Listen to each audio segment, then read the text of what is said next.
시청하시기 전에 구독과 좋아요 꼭 부탁드립니다. 감사합니다. 세계 최초로 우주여행을 한 생명체는 사람이 아니라 개였습니다. 그의 이름은 쿠드랴포카였습니다. 우리는 그를 통상적으로 러시아 말로 개를 통칭하는 말인 라이카라고 부릅니다. 1957년 10월 4일 지름 58cm, 무게 83.6kg의 농구공보다 조금 더 큰 수준의 인류 최초의 인공위성 스푸트니크 1호가 소련에서 발사되었습니다. 이 위성은 900km의 상공에서 1시간 36분마다 지구를 한 바퀴씩 돌면서 계속해서 삑삑삑 하는 전파음을 지구로 송신했습니다. 바야흐로 인류가 우주시대로 진입했던 것입니다. 스푸트니크 1호의 성공에 고무된 소련은 한 달 후인 1957년 11월 3일 1호보다 6배나 무거운 스푸트니크 2호를 발사하였습니다. 이번에는 라이카라는 살아있는 개가 탑승해서 자신의 심장박동 소리를 지구로 전송했습니다. 인류 역사상 최초로 생명체가 우주로 간 것입니다. 1954년생으로 추정되는 라이카는 어느 가정집에서 기르다가 버려진 유기견으로 모스크바 시내를 배회하던 뜨돌이 암캐였습니다.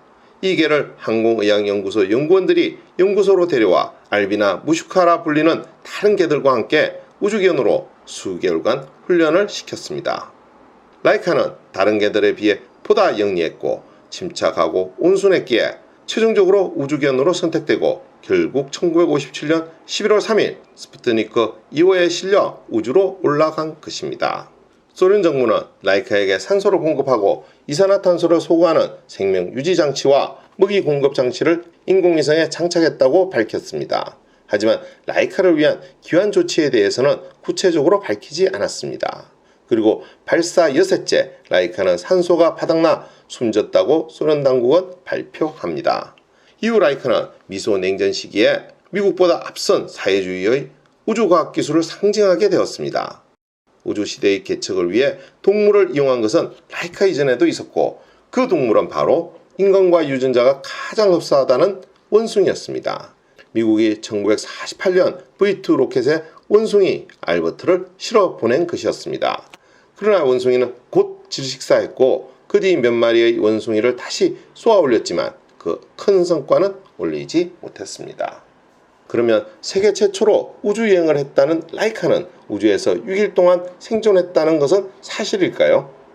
진실은 40년도 더 지난 1999년 구소련의 기밀문서가 공개되면서 그리고 2002년 10월 미국 휴스턴에서 열린 국제우주항공연맹 회의에서 옛 소련의 우주과학자 드미트리 말라센코프가 양심선언을 하면서 완전히 밝혀지게 됩니다.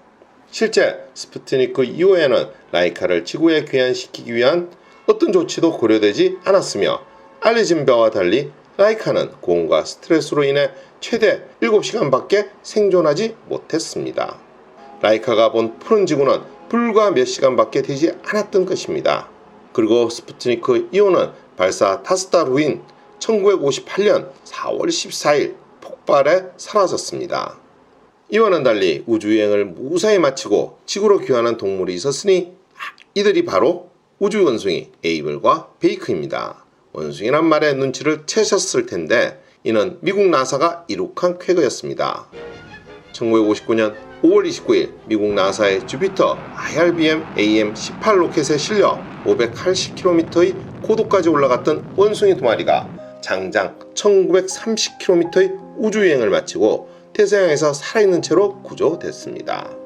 2마리의 원숭이는 일상 중력의 38배에 달하는 힘에 짓눌리고 10분 가까이 무중력 상태에 놓이는 등 쉽지 않은 우주비행 경험을 했지만 무사히 살아서 돌아온 것입니다. 원숭이를 이용한 우주비행 실험은 미국 최초의 유인 우주비행을 위한 전 단계로 약 2년 동안 준비됐습니다. 이 계획을 위해 7마리의 후보자가 나사에 의해 선발되었고 최종적으로 에이블이라는 이름의 몸무게 7파운드의 벵갈 원숭이와 1파운드의 다람쥐 원숭이 베이크가 선발되었습니다. 둘은 우주비행이 생명체에 미치는 영향에 관한 자료 수집을 위한 각종 기기와 전선을 몸에 감고 있었습니다. 에이블은 최대 속도 16,000km까지의 가속이 기본 임무 수행에 영향을 주는지를 알아보기 위해 빨간불이 켜질 경우 전신기의 키를 누르도록 훈련을 받았습니다.